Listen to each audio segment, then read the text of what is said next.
मम्मीने आणि माझ्या भावाने असे दोघांनी मम्मी आणि भावाने मिळून मारण्याची धमकी दिलेली आहे, फेकून मारून टाकन म्हणून दिलेली आहे धमकी मला फायनली. का तर व्हिडिओ काय बनवती, किती दिवस झालं तमाशा चालू आहे, काय लावलंय तुम्ही असं नाटक रोजचं. तरी मी आता 3-4 दिवसच्या वर झाले मी व्हिडिओ बनवत नाही, काय नाही. त्यांनी मला धमकी दिली की तुला हिशोबात सांगतो नीट राहा, नाहीतर मारून टाकन आणि फोन फोडून टाकन, फोन वापरून देणार नाही, तसले यूट्यूब सगळं डिलीट करून टाकन आणि तसले व्हिडिओ बनवायचे नाही. तर मी तेच सांगते की माझी इच्छा आहे त्यांनी हे व्हिडिओ त्यांनी बघावा आणि त्याला समजेल की बाबा तू सांग मला, मी तुला 4-5 दिवस झाले व्हिडिओ असे बनवते का, व्हिडिओचं मी असे नादी लागले का. आता साधे व्हिडिओ बनवते, नाही आवडलं नाही जमलं तर मी कधी मुलांमुळं तर मी साधे कार्टून व्हिडिओ टाकते. मी भांडणाचे व्हिडिओ टाकले का तू मला सांगितलं समजून, म्हणजे मला योग्य नाही वाटलं ठीक आहे नको. सगळेजण मला म्हटले नको व्हिडिओ भांडणं नको करत जाऊ, असं नको पोस्ट करू. मी करते का, नाही, बंद केलं सगळं.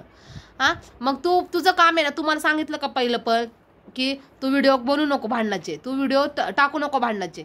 तू डायरेक्टच मला कसं बोलतो की मम्मी आणि तू म्हणजे की मारून टाकन, मारून तिकडं नेऊन हे करन, मारून टाकन फेकन तिकडं नेऊन, कसं काय बोलू शकता सांग. तुम्ही का तसं मला बोलता, धमकी का देता. मम्मीने तुला सांग, तू मला असं कधी बोलू शकत नाही. माझा भाऊ मला असं कधी एवढं बोलू शकत नाही. लहान आहे तो माझ्यावरनं, पण तो एवढंच की त्याचं वागणं एकदम स्ट्रेट म्हणजे कडक आहे. त्याचं लहान आहे तो माझ्यावरनं, माझ्या दुसरे ते भांडणं करते, भांडणं झाले माझ्या बहीण तिच्यावरनं पण लहान आहे. पण त्याचं एवढंच की त्याची तब्येत हाईट वगैरे उंच आहे, आमची जरा कमी आहे, त्याचं खूप उंच आहे. तर त्याला म्हणजे सगळ्यांना वाटतं तो मोठा आहे आणि तसं तो वागतो पण मोठ्यांसारखं, ठीक आहे. त्याचं तिथं चुकीचं आणि बरोबर तर बरोबर, त्याचं असं योग्य आहे. पण मम्मीने चाड्या सांगितलेल्या असतील त्याला, मम्मीचंच काम असणार आहे की त्याला चाड्या सांगायचं की तू हिला समजून सांग, नाही तिचा फोन फेकून देईन, हिला मारून टाकन, हिला इथनं हाकलून देईन, असं तसं सांग त्याला. म्हणून तुम्हाला इतकं बोललं त्या. मला बरं नसताना येते तुम्ही का मग मला परत त्रास द्यायला लागले. मी आधीच तर माझ्या जीवनाला मी माझ्या दुखण्याला मी वैतागलेली आहे, मला त्रास होतोय. तुम्ही का तसं छळल्यावानी करता. मम्मीच हो कसं असतं, प्रेमाने सांगा ना तुम्ही. मला व्हिडिओ ते मला इतकं बोलला भाऊ, बरोबर आहे, प्रूफ लागतो कोणत्या गोष्टीचा. पण तुम्ही लोक कसे बोलता की भांडणाची व्हिडिओ टाकू नको, बरोबर. म्हणून मी भांडणाचं व्हिडिओ काढणं बंद केलं. आता भाऊ कसा बोलला, आई कशी बोलली, ह्याचा प्रूफ दाखवायला लागणार. पण मी व्हिडिओच नाही बनवला ना. त्याने सांगितलं ठीक आहे, तो म्हटलं व्हिडिओ नाही बनवायचे, असले मारामारीचं नाही, तर फोन फेकून देईन, तुला मारून टाकन, तिकडे फेकून देईन. येते ठीक आहे, योग्य आहे. मी तसं त्याच्या शब्दाला बोलले, तसं तो बोलला तसं काय मी, तो मला बोलला की व्हिडिओ बनवू नको. मी ठीक आहे हा लावलं, मी काय तसले फालतूचे व्हिडिओ बनवले नाही, काय नाही, काही कोणती गोष्ट नाही. पण मी व्हिडिओ बनवून पोस्ट केली असती आणि पोस्ट केली असती व्हिडिओ बनवून, पण केलं का नाही. का तर मला बरं नाही, माझं इतकं डोकं दुखतंय ना, देवाची शपथ सांगते, इतकं त्रास होतंय ना माझ्या जीवाला सध्या माझं, मला माहिती आहे. पण बाबा ठीक आहे, तुझं मान्य आहे ना, मी तुझं मान्य करते. तू लहान आहेस माझ्यावरनं, काय असेल XYZ तसं काय, पण मी तुझ्या शब्दाला मान देते. मी भांडणं बनवलेच नाही, 2-3 दिवस झाले मी भांडणाचे व्हिडिओ बनवले नाही, मी भांडणाचे व्हिडिओ पोस्ट केलेच नाही. मला मी भांडणाचे व्हिडिओ वगैरे तसले पोस्ट केले नाही, करणार पण नाही.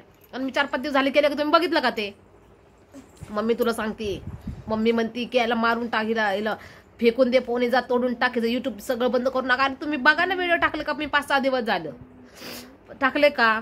लास्ट व्हिडिओ कधी असणार आहे मला वाटतं, काही मलाच आठवत नाही लास्ट व्हिडिओ मी कधी कोणता बनवला होता आणि कोणता टाकला होता. मी व्हिडिओ पोस्ट केली का. आणि माझ्या नवऱ्याने मला मारलं पिलू. तर भावाचं त्यांचं म्हणणं कसं आहे, मम्मीने मला मारलं, बरोबर आहे. आई आहे ती, आई मारू शकते, जीव पण लावू शकते, सगळे आई सगळं गोष्ट करू शकते. मग बा ते म्हणजे प्रत्येक मुलीसाठी म्हणा, म्हणजे त्यांच्या लेकरासाठी बरोबर असतं त्याचं नाही. आता माझ्या मुलांना मारते, त्यांची माया पण करते, त्यांना जीव पण लावते. मारल्यानंतर मला पण वाईट वाटतं, तसं तिला पण असेल, पण तिला वाईट वाटलं नसणार आहे, मी सांगते. तिने मग वाईट वाटलं असतं, तिने मला मारलं असतं तर तिने मग माझ्या भावाला चाड्या सांगितच नसत्या. माझा भाऊ मला इथपर्यंत असं बोललाच नसता. फेकून देईन, मारून टाकन तुला, तिकडं नेऊन फेकून देईन आणि मोबाईल यूट्यूब सगळं बंद करून टाकन. तो मला इतकं रागामध्ये कडक भाषेमध्ये बोलला ना, मी व्हिडिओ काढले असते, पोस्ट केले असते ना, तेव्हा सगळ्यांना खरं वाटलं असतं खरं काय खोटं काय. परत सगळे म्हटले असते की भांडणाचाच तमाशा चालू केला भांडणं. अरे मग तुम्ही खरं ते खोटं बघा ना, खरं खोटं कसे कसे भीती कसे नाही, ती मला कसे त्रास दिला होता, माझ्या मम्मीने मला कसं मारलं होतं. हां कोण मी न कामाचं कोणाला कोणत्या गोष्टीची हाऊस नसते आलेली, समजलं का. तर त्याच्या संग तसं होतं, त्याच्या संग तसे वागतात. हां म्हणून नवऱ्याने पण मला चापट मारली होती, त्रास दिला, मला मारलं, म्हणून मी व्हिडिओ पोस्ट केली होती. नवऱ्याच्या नावाची बदनामी कशाला करण, बहीण भावाची कशाला बदनामी करण, आईची बदनामी कशाला करण. जे रिअल आहे तेच रिअल बोलणार का नाही मी. पण मला त्यांनी त्रास दिला, मला बोलले, मला मारलं प्रत्येकाने, सगळ्यांनी. माझ्या मम्मीने मला मारलं त्या दिवशी, माझ्या नवऱ्याने मला काल मारलं, माझ्या मम्मीने. प्रत्येकाच्या ठिकाणी योग्य आहे, प्रत्येकाच्या ठिकाणी बराबर आहे. आणि येडं कोण मी. अरे स्वतःच्या खाली किती अंधार आहे ते बघा ना पहिलं.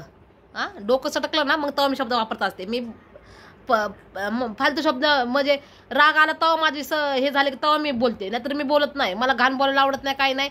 नाल्या कुत्रे हे शब्द ठीक आहे, पण मला फालतूचं बोलायला आवडत नाही. पण तुम्ही राव माझे छळ करता, तुम्ही मला त्रास देता, तुम्ही मला नाही तसलं बोलता. हां मग मी का गप्प बसू, मी का शांत बसू. मला पण काय भावना जीव भिव हाय का नाही का सगळीकडनंच हे करायचं.